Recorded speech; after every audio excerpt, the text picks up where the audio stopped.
see if I can get through it.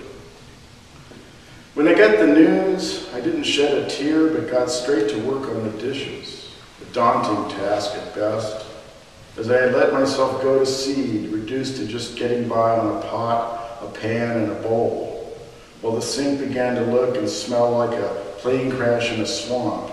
So at best, it was ominous work, but it had to be done sometime, and sometime arrived with that phone call. I put on some lively radio, and while the sink filled with hot, bubbly water, I took a hit off the pipe. I was ready. The pile of porcelain and black and metallic things began to disappear amongst a billowing cloud of milky white bubbles. I dove in. It was dirty work, but as the job progressed, I found my groove and settled into a rhythm. While I was on autopilot, I thought about you. Not the generic you that I often think about while doing the dishes, but you, my dearly departed friend. I thought about my seeming hard-heartedness, how I had no tears for you yet. Maybe you are not dead to me. Maybe you're still going to call me back. Maybe I'm mourning you over a sink full of metaphors. I think about mortality, about how we all reach that point when we know the impact of all this is ending, even if this is just a sliver of what else is out there. I think about you, one of my friends, part of the inner circle, and what your passing means.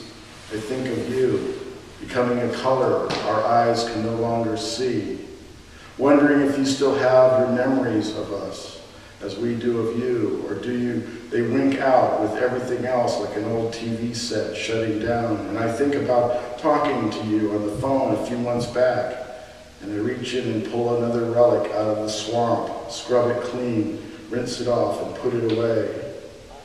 A week later, and nearly 1,000 miles away, I'm on the trip that we had planned loosely to go on before you took your detour. On my drive up here, you keep popping into my memory like a friend stopping by to say hello. The long drive dotted with memories of past adventures. Like the time we drove to San Francisco to read you, me, and Jay, how we booked 3 rooms at the Europa above the Condor Room across Columbus Avenue from City Lights Books, and how confused the Indian manager was when we kept asking for 3 separate rooms for the night, as if he was wondering what could this voluptuous blonde be doing with these 2 funky-looking dudes that would last all night and take up 3 rooms. How innocent we were back then.